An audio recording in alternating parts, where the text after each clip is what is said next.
सरदार वल्लभ भाई पटेल भारत के पहले गृह मंत्री थे। स्वतंत्रता प्राप्ति के बाद देशी रियासतों का एकीकरण कर अखंड भारत के निर्माण में उनके योगदान को भुलाया नहीं जा सकता है। गुजरात में नर्मदा के सरदार सरोवर बांध के सामने सरदार वल्लभ भाई पटेल की 182 मीटर ऊंची लौह प्रतिमा का निर्माण किया गया है।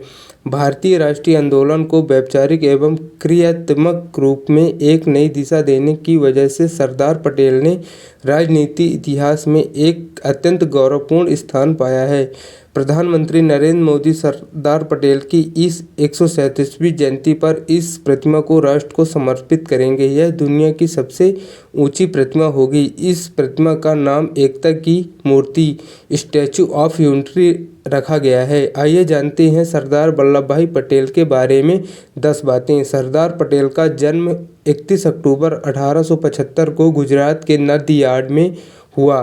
वे खेड़ा जिले के करमदास में रहने वाले झवेर भाई और लाडबा पटेल की चौथी संतान थे। 1897 में 22 साल की उम्र में उन्होंने मैट्रिक की परीक्षा उत्तीर्ण पूर्ण की थी। वल्लभ भाई की शादी झवेर से हुई। पटेल जब सिर्फ 33 साल के थे तब उनकी पत्नी का निधन हो गया।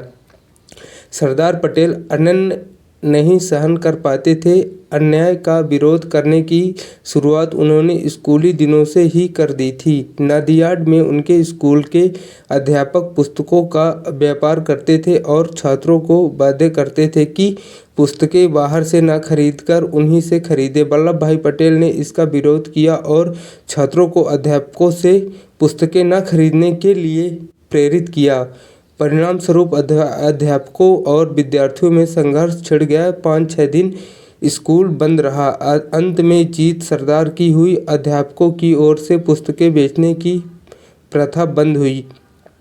सरदार पटेल को अपनी स्कूली शिक्षा पूरी करने में काफ़ी समय लगा। उन्होंने 22 साल की उम्र में 10वीं की परीक्षा पास की। सरदार पटेल का सपना वकील बनने का था और अपने इस सपने को पूरा करने के लिए उन्होंने इंग्लैंड जाना था, लेकिन उनके पास इतने भी आर्थिक साधन नहीं थे कि वे एक भारतीय महाविद्यालय में प्रवेश ले सकें। उन दिनों एक उम्मीदवार व्यक्तिगत रूप से पढ़ाई कर वकालत की परीक्षा में बैठ सकते थे। ऐसे में सरदार पटेल ने अपने एक परिचित वकील से पुस्तकें उधार ली और घर पर पढ़ाई शुरू कर दी। बरडोली सत्याग्रह का नेतृत्व कर रहे पटेल को सत्याग्रह की सफलता पर वहां की महिलाओं ने सरदार की उपाधि प्रदान की। आज़ादी के बाद विभिन्न रियासतों में बिखरे भारत के भू राजनीतिक एकीकरण में केंद्रीय भूमिका निभाने के लिए पटेल को भारत का बिस्मार्क और लौह पुरुष भी कहा जाता है। सरदार पटेल वर्णीय तथा वर्गभेद के कट्टर विरोधी थे। इंग्लैंड में वकालत पढ़ने के बाद भी उनका रुख पैसे कमाने की तरफ नहीं था। सरदार पटेल 1913 में भारत लौट आए और अहमदाबाद में अपनी वकालत शुरू की। जल्द ही वे लोकप्रिय हो गए। अपने मित्रों के कहने पर पटेल ने 1917 में अहमदाबाद के सैनिटेशन कमिश्नर का चुनाव लड़ा और उसमें उन्होंने जीत भी हासिल हुई। सरदार पटेल गांधी जी के चरणोत्तर सत्याग्रह की सफलता से काफ़ी प्रभावित थे। 1918 में गुजरात के खेड़ा खंड में सूखा पड़ किसानों ने करों से राहत की मांग की, लेकिन ब्रिटिश सरकार ने मान कर दिया। गांधी जी ने किसानों का मुद्दा उठाया पर वे अपना पूरा समय खेड़ा में अर्पित नहीं कर सकते थे, इसलिए एक ऐसे व्यक्ति की तलाश कर रहे थे जो कि उनकी अनुपस्थिति में इस संघर्ष की अगुवाई कर सके। इस समय सरदार पटेल स्वच्छता से आगे आए और संघर्ष का नेतृत्व किया। गृह मंत्री के रूप में उनकी पहली प्राथमिकता देशी राज्यों को भारत में मिलाना था। इस काम को उन्होंने बिना खून बहाए करके दिखाया। केवल हैदराबाद के ऑपरेशन पोलो के लिए उन्हें सेना भेजनी पड़ी। भारत के एकीकरण में उनके महान योगदान के लिए उन्हें भारत का लौह पुरुष के रूप में जाना जाता है। सरदार पटेल की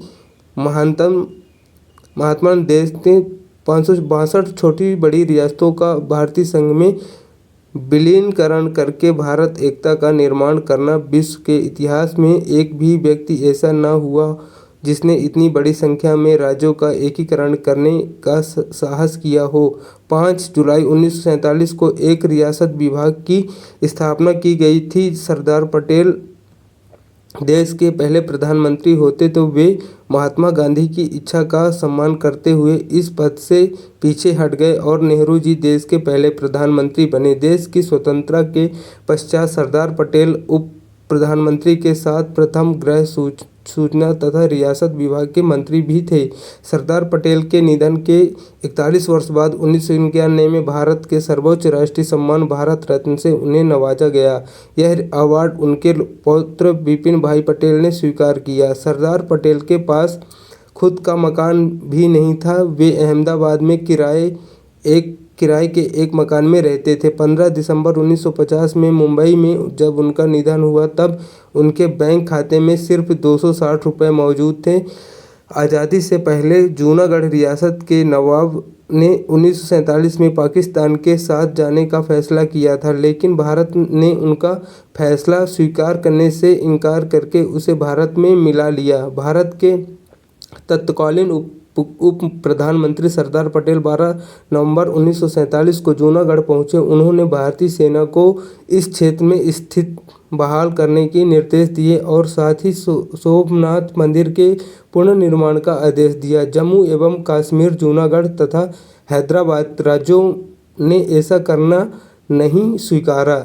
जूनागढ़ के नवाब के विरुद्ध जब बहुत विरोध हुआ तो वह भागकर पाकिस्तान चला गया और जूनागढ़ भी भारत में मिल गया। जब हैदराबाद के निजाम ने भारत में विलय का प्रस्ताव अस्वीकार कर दिया तो सरदार पटेल ने वहां सेना भेजकर निजाम का अपमानपूर्ण कर लिया, किंतु कमिश्नर पर स्थिति रखते हुए इस मामले को अपने पास रख लिया था।